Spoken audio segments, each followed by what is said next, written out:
that you get what thus said the Lord. Giving honor to my bishop, my husband, and to the ministerial staff, and to the chief and them, and to all the saints of God. Thank you. You know I'm nervous when I go to doing that. There's something going on. Oh yeah. Tell your neighbor something's getting ready to happen. Something's getting ready to happen. Psalms 142:7 says, "Bring my soul out of prison, that I may praise thy name. The righteous shall come and compass me about, for thou shalt deal bountifully with me." Genesis 39, verses 20 to 23. "And Joseph's master took him and put him into the prison, a place where the king's prisoners were bound. And he was there in prison. But the Lord was with Joseph and showed mercy and gave him favor in the sight of the keeper of the prison. And the keeper of the prison committed to Joseph's hand all the prisoners that were in prison. And whatsoever they did, he was the doer of it. The prisoner, the keeper of the prisoner, looked not to anything that was under his hand, because the Lord was with him. And that which he did, the Lord made him to prosper." Tell your neighbor, a prison room praise meeting.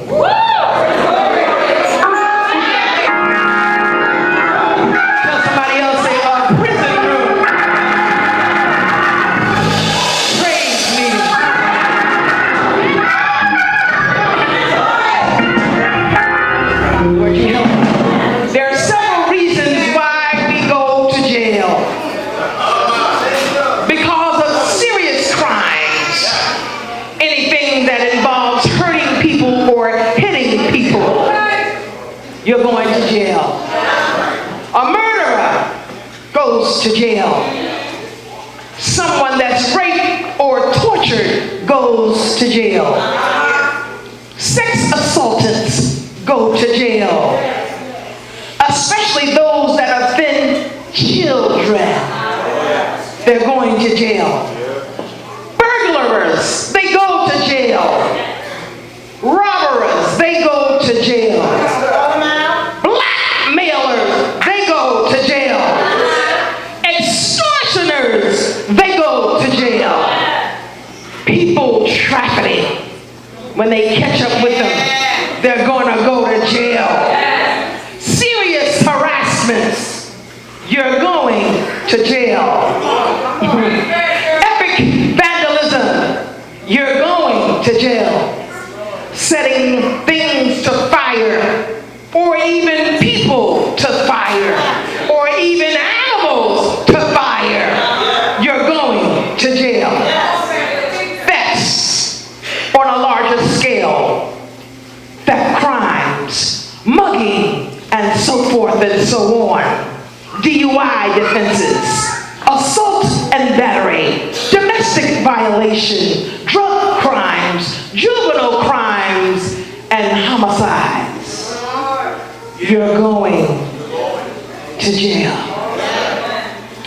Well, there are different types of jails and prisons. And I said to the Lord, I don't know why you have me taking up my time. I don't, listen, I'm 65. I'm too old to wear orange, even though orange looks nice on me. But I don't want to go to jail. I like to get up when I get ready. I want to clean my own room. I don't want to share it with nobody. I don't want to have to smell them and they have to smell me. You understand? But there are jails and prisons. And jails, on the other hand, are institutions that are run and utilized by the cities or countries. We have private jails and prisons. We have super maximum security prisons. We have direct supervision jails. We have regional jails. We have secure mental facility jails. We have boot camp incarceration jails. And none of those jails do I want to go to. We also have probation and intermediate sections of jail. But I choose not to go to jail. Pastor, why? Listen, I don't know. I'm just doing what thus said the Lord. There are 23 petty crimes that will have you in jail. Possessing a crack pipe.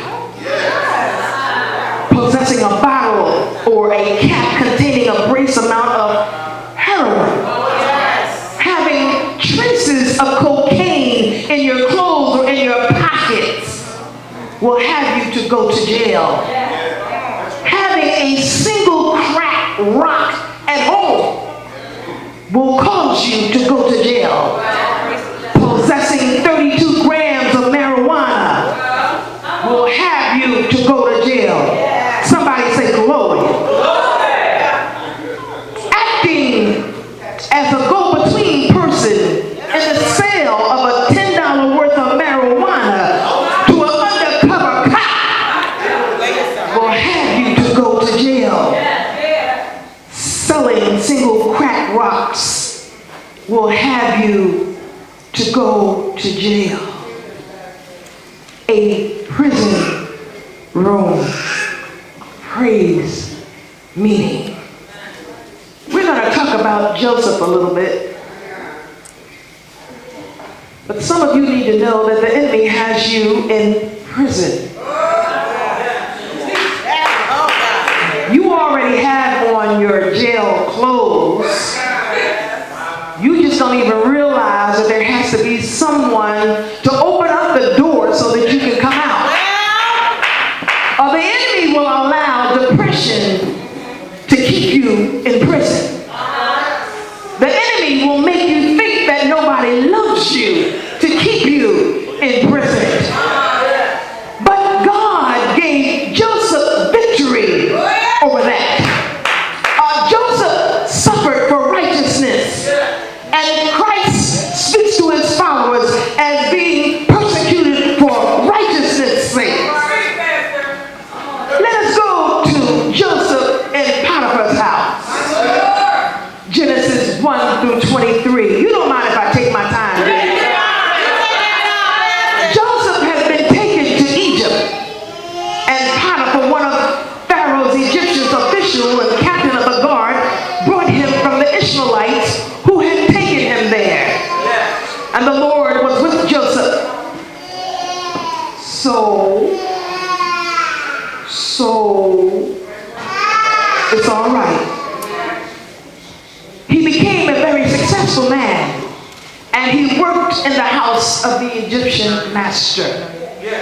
Joseph's master saw that God was with him, and everything that he did, he was very successful. Potiphar liked Joseph. He liked him so much that he entrusted all of his servants at the charge of Joseph.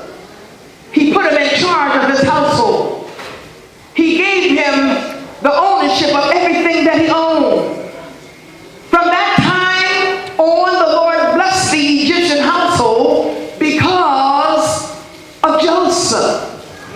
Therefore, the Lord's blessing was on everything that Potiphar owned in his house and in the field.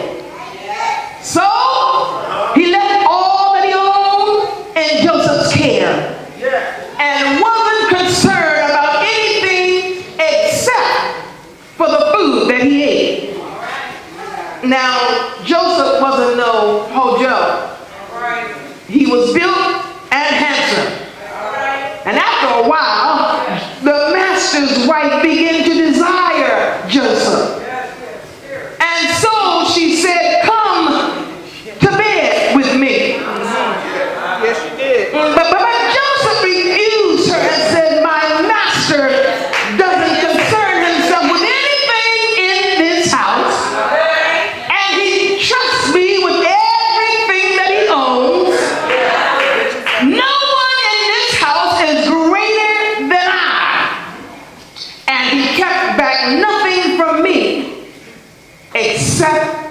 you because you're his wife. And how could I do such a wicked thing and sin against God? And although she kept on asking Joseph day after day, but he was a strong man and he refused to go to bed with her. But one day she grabbed him by his clothes and said, "Come to bed with me." But Joseph, he wasn't scared. He just didn't want to lose his place with God.